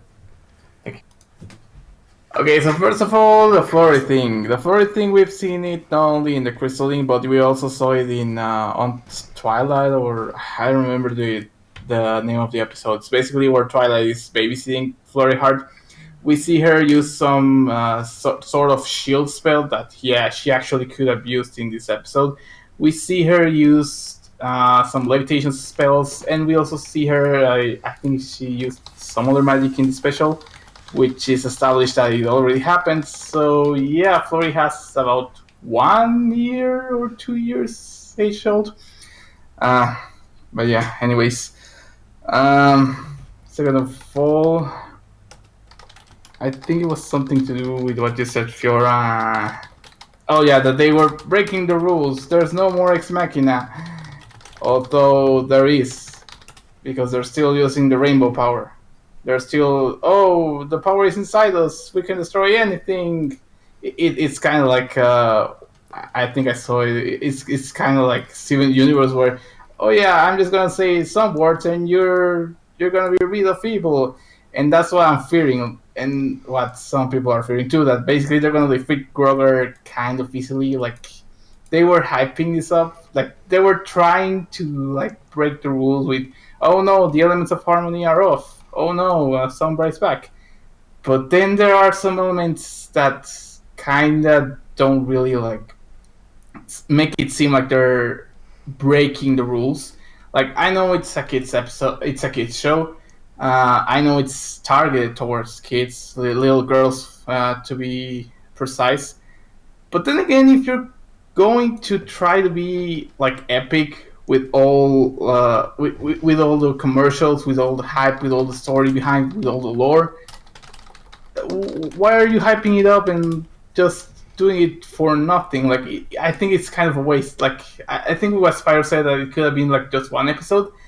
I think it could actually have been just one episode with Sombra invading and then them saving the day in just one episode, just like with Celestial Advice and All Bolt Up. Like, the premiere didn't have to be like part 1 and part 2. I think one part could have been like everything summed up. But yeah, You misunderstand me. I didn't mean it should be one episode. I meant, like, as Fiaura was saying, like, to split it into 2 weeks. Like, it's fine the way it is as a contained, basically 40-minute special without needing to split it up week by week, because we all knew that the power was inside all along, and making people wait a week for the predictable ending, you don't need it. I mean, the better twist would be to have the predictable end. Okay. We're arguing in circles. Because we've already covered this, and now we're back to it, so we're arguing in circles. Does anybody have anything else? I have. Hold on. I haven't. Go ahead, critic. Okay, sorry. Yeah, I thought you were telling me to hold on. I actually wanted to go off of that topic because they brought up an interesting point. What if this episode was just a one-parter? If they as part of the I do think that the second episode in this two-parter is the weakest element. There's a part of me that wonders, what if Sombra wasn't destroyed at the end of the premiere? That because part of Grogar's thing is, and if you fail, then you will serve me. And having that be the part in the element, have that part of the story going on. What if you had as part of the premiere just the Crystal Element or the Crystal Empire part, and them working together and dealing with that? And you, of course, instead of having, we're going to immediately give you the throne of, hey, we're going to plan to give you the throne over time, and that becomes the season-long arc, is that we know it's coming and it's going to happen. And we can build up to the destruction of the Tree of Harmony, maybe at like the mid-season, the mid-season finale or something like that. Have something more along that line. If they had spread out what happened in this episode over the season, I think, or just had the part one, I wonder if that would have been maybe a stronger premiere overall. And I'd love to hear your guys' take on that. I would reverse it. I think as the two-parter, it's fine. And what would be cool, and I think the only real way you're gonna truly show that Grogar is your big final bad, is to do the polar opposite of this episode as your ultimate ending. So this episode, we saw Sombra, he got harmonized by them working together, and end of, the power was in us all along. But what would be cool is if in the last episode we see the exact opposite, where because Grogar, we're going to assume he gets his bell back, so he gets all the power, all the villains are now working together, so they'll probably get their song, and we see the reverse where they rebuild the Tree of Harmony, but it's bad, and they use their disharmony to turn Twilight bad as the reverse, and you'd obviously have to save Twilight, and you could even have. Now we're getting into theoretical episodes and getting way off on a tangent. No offense. I'm just kind of saying about Grogar because he needs to be. Yes, but we've seen a little bit, but he needs to be good. This is your chance to challenge what I had to say about the episode before we move on to Q&A. Trying to keep you guys reeled in and keep you on topic, and sometimes it's like herding cats with laser pointers. Does anybody else have anything that I had to say about what I had to say about like the song or the idea or the positive things I basically rambled on? Do you really want Scaramouche song? No, I do not. I do not want Sombra with this new voice to sing. I do not want to hear Scaramouche from Samurai Jack sing a song. Okay, now I got an argument. He barely sounds like Scaramouche. He sounds more like Audrey 2 from Little Shop of Horrors. With a dash of Tim Cook. That's not better! Feed me, Twilight. Feed me, Grogar! I'm hungry! Yeah, if you want to back up the whole Scaramouche claims, you have to have him at least say, "Oh, Grogar, baby, I'm going to destroy the Crystal Empire myself, Daddy-o." See, you get that, then I'd go for the whole Scaramouche thing. No, because it has to be a person, so it'd be more, "I'm going to destroy Twilight, baby, for you, Daddy-o."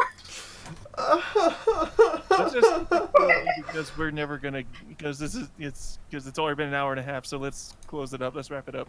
Yeah, we're gonna move on to Q&A, but before I do, I gotta say, Alvin Sanders was not the right choice for this, and now I'm trying to look. So let me rephrase this to all of you so you all understand. Hal from The Hitchhiker's Guide to the Galaxy was not the correct choice. Personally, I was kind of hoping they'd get Frank Welker as Megatron. I That's mean, fair. even the original guy would have been fine, whoever that was, when he was more threatening and imposing. I know. Okay, so moving on to Q&A, I have a boatload of questions for us. And these are going to be in the order that they were submitted. So, to the person who said they do book reviews, this is from Arvana. Are you going to review Fiora's book? I feel like this is a self-plug that somebody in chat did. Do you want us to? Sure. We'll talk later. In the meantime, Sarah1415 says, do you guys think Sombra's actually dead? Yes, please. No. No. Grogar said when he fails, he's gonna serve him. He's gonna resurrect him again and say, "You failed. You're mine now." Your soul is mine. I'm kind of with the rest of them. Going Oh, off yeah. what Insane said, yeah, he's probably not dead. White Oak 019 has asked, what happened to Zakora when the Everfree went wild? I answered this in the chat earlier.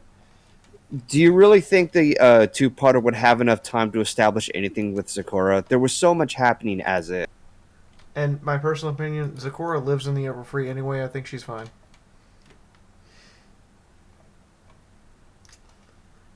They could have made a 3-parter. If anything, it might have happened so. I think as far as like the narrative goes, it happened so fast that maybe the whole crisis was over before it ever even affected her. Okay, so we only have 20 minutes now, so this is going to be lightning round questions because I've got almost 2 full pages. So first 2 people to speak up will get to answer the question. I'll just call on your names. If Celestia and Luna actually retire, this is from Magical Starfish, would Twilight and the crew make good rulers, or would they screw it up? Moon Knight, Screw it up. Jasper. I kind of thought they were ruling Equestria already with how many times they've saved it. Okay. Next question. From Nelson Demifer. With 23 episodes left, without counting today's episode, who, what, or what do you want to see teased from previous episodes? Let's just everybody throw one thing out real quick. Let's start with Golden and work our way down. Diamond Tiara. I want to see Maniac come back because the comic magically disappeared, and I want to know what happened to it. I kind of want to see Scorpion. More Zakora since we brought it up. Daybreaker and or Nightmare Moon. Going off of what Jasper said, I would really like to see Scorpion. Scorpion. An alternative timeline where Goatman and Daybreaker and Nightmare Moon all rule Equestria. Okay, specifically, so we have specifically targeted Jasper. Coco King 7 wants to know, do you think Firebrand's rage exploded after this episode? What am I, a Firebrand's keeper? I'm just gonna say yes. Kaboom! Okay, Secret Music 22 wants to know, do you think it's a good idea for Celestia and Luna to retire? Yes. Well, according to what the episode has told us, they have done nothing, so why still have them rule? Mandate of Heaven? Alright, next question from White Oak 019. What minor antagonist should Grogar recruit? Everybody, one at a time, quickly. Starting with Golden. I don't know any minor ones that I know of. I guess Gobble. The Flim Flam Brothers. I was about to say Lightning Dust. I think Garble is the best option. I mean, he could have like just dropped Starly into lava, so maybe. Going off of what Jasper said, and he stole my idea, but I would just love to see Flim and Flam try to be evil. What about Owie Zodal? I kind of either want to see Ali Zodal or I want to see Filthy Rich's wife. Spoiled Rich. She Well, is for that matter- powerfully rich. Okay. It's like a reverse Batman. Does anyone have an image of what Sombra should have been before this premiere from Secret Music 22? His appearance is fine. It should have just been like season 3 where he was the menacing, oh my god, everybody is scared of him, not sweet transvestite Tim Curry voice. Yeah, I have to agree with Insane on that one. Like, they clearly were building him up to be a Sauron-style villain. The guy, like the maniacal guy in the background, leading legions to conquer the free peoples of Middle Earth and all that good stuff. And instead, they have him being a They have him being if Blue Blood was actually as evil as the fan fictions make him out to be. Go on, Jasper. To be fair, his actions kind of spoke louder than the potty that came out of his mouth. Okay. Next one from Secret Music is: can anyone explain why Sombra survived the first hit from the Blast of the Elements, but he couldn't the second time? Go ahead. Why he survived the blast from the first encounter with the main 6x3 and Spike basically saving the Crystal Empire. If you remember, at the end of the episode, you can kind of see that the horn is still there. He's talking about the season. This one. These two episodes, not anything. Okay. He specifically asked these 2 episodes because he got blasted once and then went and broke the tree. I mean, we kind of see that the tree can project itself sort of magically somewhere else. That was in What Lies Beneath. So maybe he kind of pulled the same trick, which is basically the Jedi Ghost Force that Luke used in the Last Jedi. Not the greatest movie to pull off an idea from, but anyways, I think that's kind of the idea. Like, he was waiting for them to reveal where the elements of harmony are, because he knows that the elements of harmony are kind of their power source.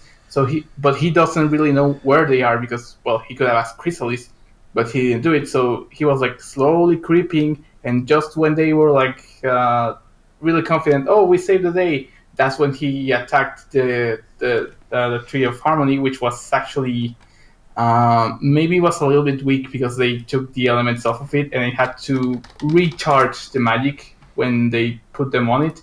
So that's maybe why he could also like break the tree. That comes back to, though, if it's an illusion or not his full power, how did an illusion, which is weaker magic, get through the crystal heart that keeps him out? Okay. Anybody else before we move on to the next question? Going off of how Sombra got in, maybe Grogu was just powerful enough to get him inside the Empire. That's what I'm going to have to go with. His magic super devil powers weaken the heart. Actually, I think you have it. I think you have the right of it because didn't he just say, "Fine, I will send you to the Crystal Empire, and if you can take it, it's yours." So I think he literally just threw him under the gate, as it were. He threw him under the gate and then threw him under the bus so the rest of the villains would fall in line. Because he was being a fool of himself. He wasn't following the plan. Okay, next question. Didn't Sombra have a mare that he was in love with in the original comic? Anybody got an answer for this? Yes, he did. Yes, he did. And if only the show had as epic a backstory as they actually give Sombra. Much disappointing. Is that the one that the animated where, like, he's a good guy and then he finds the book and, like, his shadow drops him into that lake and takes him over? Yeah, for the most part. What you're talking about. It's in the Fiendship is Magic, the backstory of what Sombra is. It's the part of the comic book series. And they give the backstory of Sombra in that he is effectively an avatar of these evil shadow ponies. And he suffers every year at the Crystal Fair. and it turns out that he was basically he's being manipulated by this evil entity in order to liberate these shadow ponies. Umbrum, thank you. And at the end, he ends up effectively killing the leader of the Crystal Empire, taking over and betraying a friend who very clearly has romantic feelings for him. Okay. Next question from Coco King 7. Who wishes the pillars had shown up? Me. I think that's just a universal wish. All of us have our different favorite pillar, and all of us kind of wish that they had shown up. Yep. I at least want to see where Rockov went. Rockov is Bay. Alright, next question from Mari of Rockport. Jasper, what is a violent pizza? A pizza with a chainsaw. I don't want to know how you in the oven. Any pizza is violent if you use it right. Simple. You come across a rubber, you have a scalding hot pepperoni pizza.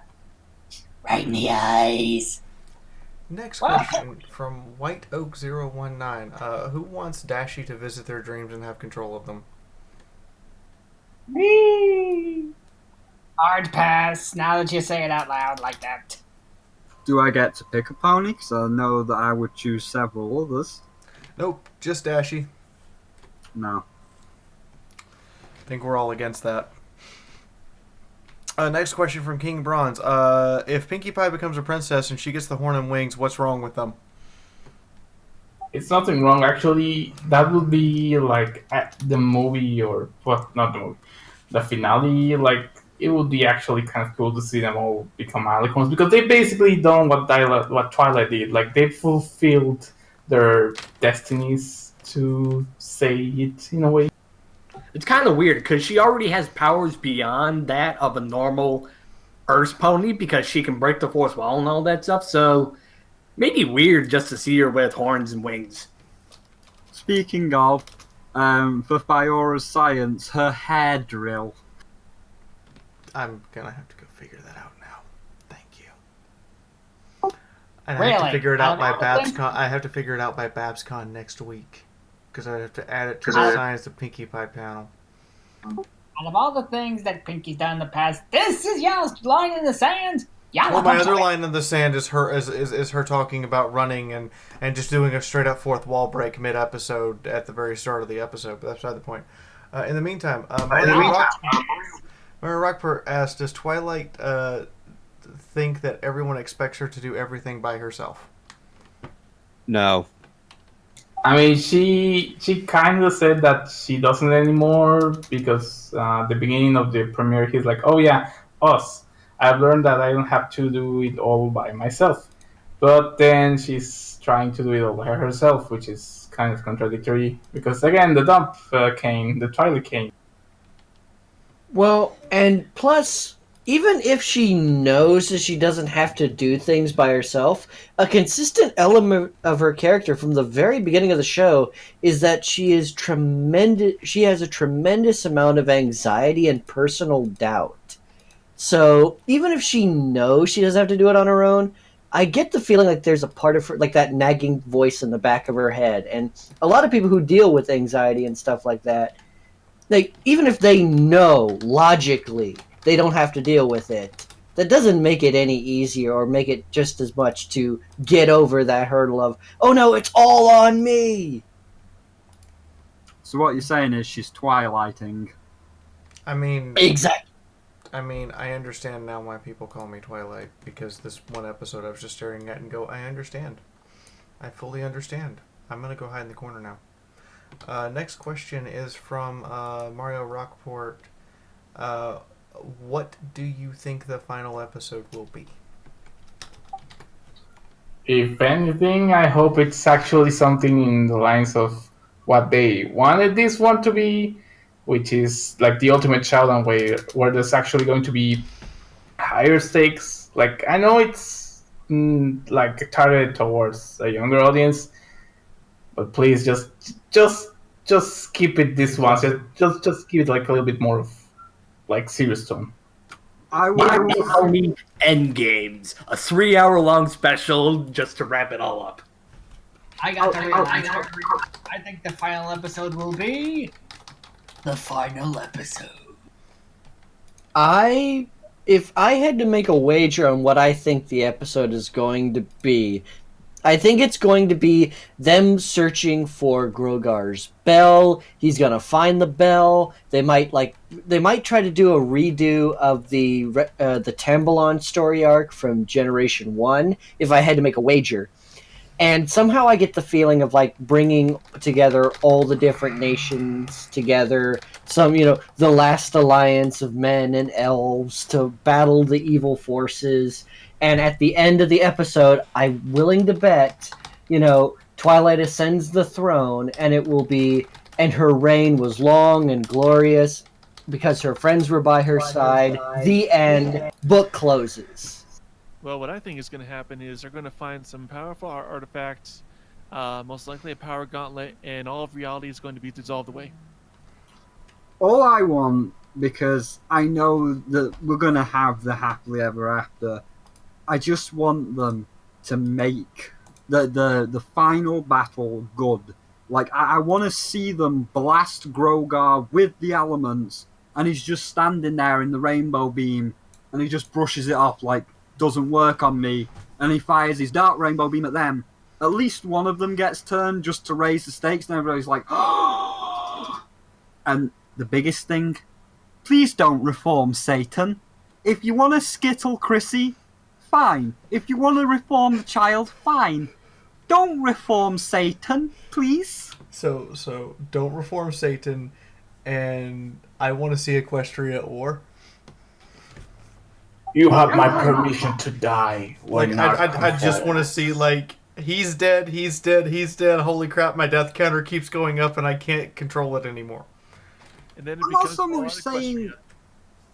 I'm not so much saying dead, but if all the other villains can be hit with a rainbow and they're either weakened or turned to stone or just reformed, I want to see your ultimate evil just stand there in the rainbow and be like, "What is this? It's nothing. Get out of here." Okay, next question. Does anybody want to do a Sombra impression? I can do it. I'll try. I'll do it too after. Okay, go ahead. Let's start with Moon Knight and then go to Burning Critic and then go to Jasper. Let's hear him. Like Sombra in this one or Sombra that you just saw an hour ago. I am Sombra. I'm gonna rule over Equestria. You can't defeat me because I'm too sexy and apparently I'm gay and I didn't even knew it, but I am. Thank you. King Sombra. That's Superboy Prime. That's a nice reference. I like that. Top the fourth wall fan. I appreciate it. King Sombra does not work for anyone else. I will take over the Crystal Empire myself, and I will do it. And I will do it amazingly. That was actually pretty good. That one was too real. Oh my that god. One was, like, too close. I need to go reevaluate my life processes now because like I have voice acting credits. That just made me look shameful. Okay, my turn. There's a little bit of voice acting in the past. Mine's gonna be the most accurate. Here I go. Hold on. Master Code's turn.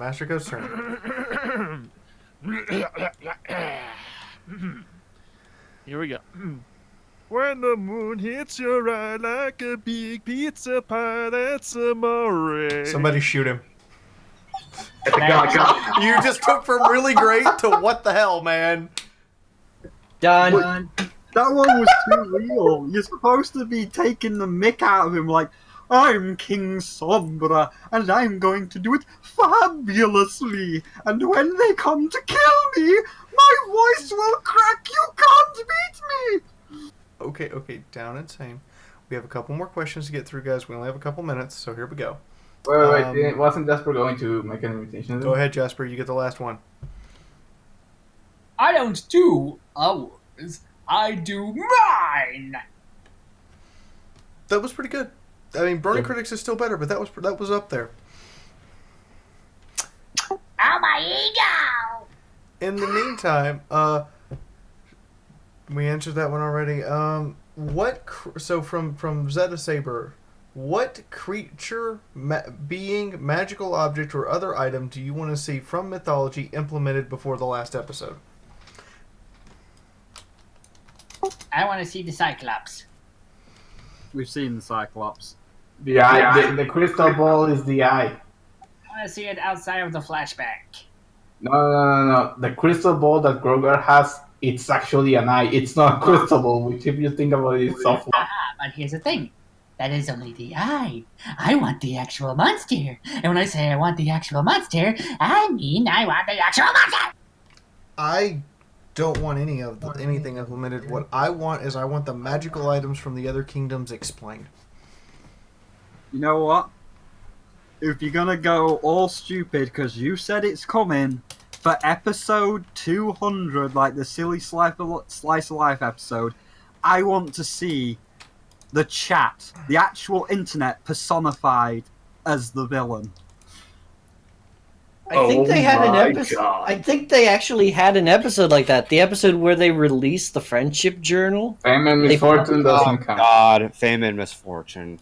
No, but I'm talking like anonymous, just like the green face with the question mark, like, I am your ultimate villain. I will point out all your flaws. Have a whole bunch of terribly designed Alicorn OC. Hold on. So final question, guys. Final question. Seeing as Scorpion has been mentioned in the past, do we think Scorpion will join early in the season during the last episode as a Deus Ex Machina, or do we think Scorpion will not be included at all? Who's Scorpion? T-Rex. I have a horrible, nagging feeling he will come in and he will be what reforms Tyrek. I have this horrible feeling Chrissy's gonna get skittled, the child's gonna get changed by the Cutie Mark Crusaders, and the last man standing, Tyrek, is gonna be like, oh, my brother, I'm sorry I was evil. Now we will go to Keyblade Heaven together, my brother. And then of course, Satan gets thrown back into hell. Or he gets reformed, which is the bad ending. Okay. So, does anybody have any final comment they want to throw down before we start doing our little what's everybody up to outros? I will throw up the one piece of art while we're doing this stuff. Okay, get the art already up on Discord for us so we can show it off at the end of our announcements and everything. So first off, if we do an episode from BabsCon next week, our special guest will be the person I'm getting married to, Spitfire, and it'll be for her first time analyzing a pony episode. That's if we can manage to get it arranged. Now, in the meantime, Golden, why don't you tell us what you're up to? I've been working on a lot of scripts. I've been working a lot on that. I have yet to record them, and hopefully I should be ready to start taking care of them while everybody's at BabsCon. So, I guess it's time for my outro as well. Yes. This is your chance. All right, so thank you guys for joining on this podcast. In the meantime, you can check out my main channel, secondary channel, and my Twitch channel. Until then, I hope you have a good one. Okay, Insane, what are you up to? I am up to several reviews. Yoshi's Crafted World. Oh, it's so good. It's so adorable. And the big one that I've got coming, which is now done. I've just got to watch through to make sure that it's not got any holes in it, is pretty much a 3-hour-long video that is the complete saga of Anthem from beginning to end and beyond, like all the stuff that happened with that big interview where some of them were in the back office wanting to shoot themselves. Yay! And you can see all that on my YouTube channel, and I have been Insane Spyro, the greatest dragon in gaming, reviewer, YouTuber, game pundit extraordinaire, and I will be back after all these people for the art. Okay, Jasper. Okay, Jasper. First of all, if only you had a little confidence in yourself, Spyro. Why? That was a joke, because patented. Forget it. You were being sarcastic. This has been the Pizza Pone. I've been out of the ball game for about a week because of laptop repairs and having to do a move, but I am slowly getting back in the saddle. I recently uploaded my comic reactions to the season 9 premiere. I am currently working on the one for today's episode. Also uploaded me and Josh Scorcher did a collab where we either taken too seriously about Marks and Recreations, and coming soon, hopefully soon, my 250th comic, where we shall see what kind of madness awaits the Pizza Pond this year. Maybe. I don't know. Let's go. Well, thank you, everybody. This has been your Ace Analyst Master Code. You can find me on YouTube and the Twitter, where once again I review everything pony, from the comics to the books, the series, and everything in between. Quite recently, mostly I've just been working on Analysis Anarchy. I've been scripting a couple things. I'll probably script the newest episode that got released today, Uprooted, probably tonight. And I have my first Let's Play of the Borderlands Game of the Year Edition Enhanced. I got part 1 up, and I got like 6 more videos already recorded, so those will be released in tandem. And let's see, that's all I got going for me at the moment. And on to Moon Knight. Well, I'm Moon Knight. I hope you enjoyed the podcast. As far as reviews and all stuff, I may do the Yoshi's Crafted World review and the beginning of the end Uprooted together, because they're kind of they're kind of tied in with continuity and all that. But yeah, I start working in this Monday, so I won't have a lot of time. But I'll try to put out some stuff here and there. And yeah, that's basically it. I have my YouTube channel. I've seen some people subbed kind of this month. So yeah, I'll try to put the review either this Saturday or Sunday. But on to show you. Thank you, everybody, so much for watching. This has been Shoujo on this lovely podcast with all these beautiful people. Honestly, I don't know what I'm going to be up to, because I've just been contemplating with myself, because I've actually internalized it now that I have become burnt out on everything that I do on my YouTube channel, and I'm trying to find that inspiration and that drive to get back in the saddle and continue working on stuff. So I don't know when stuff is going to come out, but when it is, I'll inform you guys on when it's coming out, either on Twitter, Facebook, or I may just put something somewhere. So on to you, Brony Critic. And I am the Brony Critic, because every fandom needs a critic. Alright, guys, I am currently working on I have one review that is ready to be recorded just as soon as I have an editor look through it. I have another review that is in early production. It's going to be for the Inkpot's Count of Monte Cristo animatics. I am currently working with Drew Flashy, one of the runners of TrockCon, for a panel that's going to be there. Speaking of which, Fiaura, we're going to need to talk about possibly another collaborative effort. I'm also planning to go to BronyCon, and so set up one of the panels for there as well. And I am also working on becoming the resident movie reviewer for the Emerald Rangers website. You guys can also follow me on YouTube or on Twitter at the Brony Critic. All right, Spyro, your picture. Hold on. So, I got this done after $10,000 total cost and 6 months of additional work since November. We have my books published. the Fallout Equestria book, and I can't. And legally, I'm not supposed to call it fan fiction. Legally, I'm supposed to call it a parody because that's what it's been ruled at as the Virginia State Court. It's a parody of Fallout and ponies, so apparently that works. Other than that, I'm going to talk about why exclusives are bad for Epic Games' own website, own store, because that's not something I've seen anyone tackle yet, and it actually is bad for them. And I've got a couple of games that have not been released yet that I'm going to be showing off some previews of. And I've got BabsCon next week where I'm getting married, and I'll be playing Queen Quake on stage. No sword breaks this year. Hopefully nobody gets hurt this year. It'll be the first year ever nobody's gotten hurt, so everybody hope nobody gets hurt. Knocking on wood. Wishful thinking. Anyway, so instead of my usual YouTube stuff or my fanfiction stuff, I linked where you guys can get the book into my chat. And in the meantime, Insane Spyro. Artwork. Yes. Artwork. Yes. Explain. Right.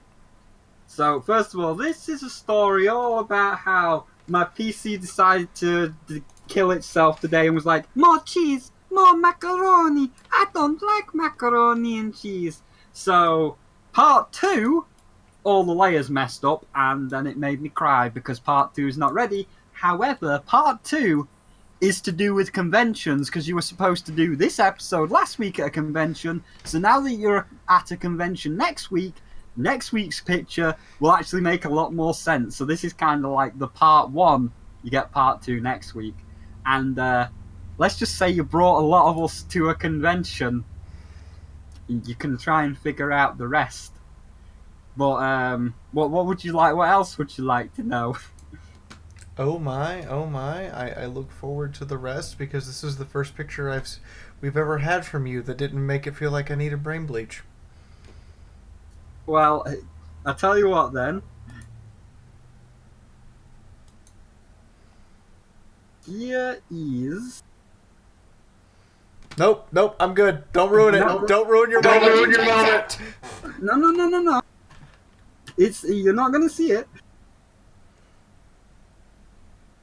Oh shit, never mind, that's the... So here is...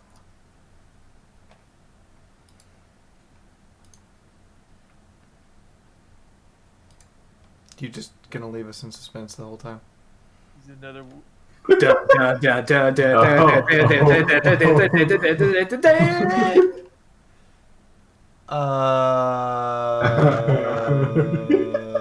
I'm so confuzzled. I have questions. That is a pony running away in terror, and that is one flying away in terror.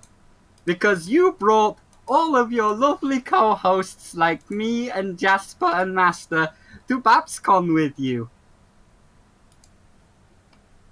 I'm gonna go cry in the corner now. There is a reason why Moneybags is holding his little coin purse out and telling you to pay. Oh, there was one other thing. Tomorrow I will be on Keyframe and Awkward's talk show. So there won't be. It's gonna be another talk show stream. I'm sorry. I'll be on their talk show tomorrow. But in the meantime, it's saying, do you just go out of your way to make me have to go to the store every week for brain bleach? Listen, like, I can't help it if when you take us to a convention center, these things happen, which you will see with all the con goers. And as I say, and to answer Skullman, yes, that is Moneybags. I was just gonna do Filthy Rich because I needed somebody like the guy that owns the convention center, but I thought a generic businessman was too easy, so it's like, who else makes you pay for things? That fat bear. I will ponify him. So there's a reason why he's making you pay, and you will see what shenanigans we all had to get up to at the convention next week. It would be funny if you actually show it to the live audience. Well, I've shown a sneak peek. I've shown one of the At ponies. the con. Yeah, but I mean, isn't that the plan, Fiaura? Aren't you like going to have a panel that's going to see this live? No, actually, they told me they had too many podcast panels and that they were not going to put another one in. So I'm gonna have to check my panel. Let me check my panel schedule real quick, because I think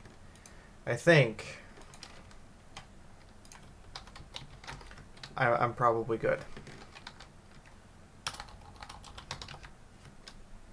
That is. All right, so Saturday night. Let's see here. My schedule Saturday night. This podcast normally starts at 4 p.m. PST. Yeah, it does. It starts at 7, and therefore it would be 4 p.m. Pacific Standard Time, and goes to 6 p.m. Pacific Standard Time. I will be free. I will be free because I have this nice big gap between the Fallout Equestria panel that Queen Quake's supposed to be at and the Cracking Up to Crack Fix panel that Queen Quake's supposed to be at. That just most of my Saturday is just sitting around here just twiddling my thumbs. So I will be doing we will be doing this podcast live from BabsCon. I'll be just sitting down. I'll be in the Queen Quake dress still because I won't have time to change. But I'll be sitting. Seems like I don't have time to change that out of that dress at all weekend.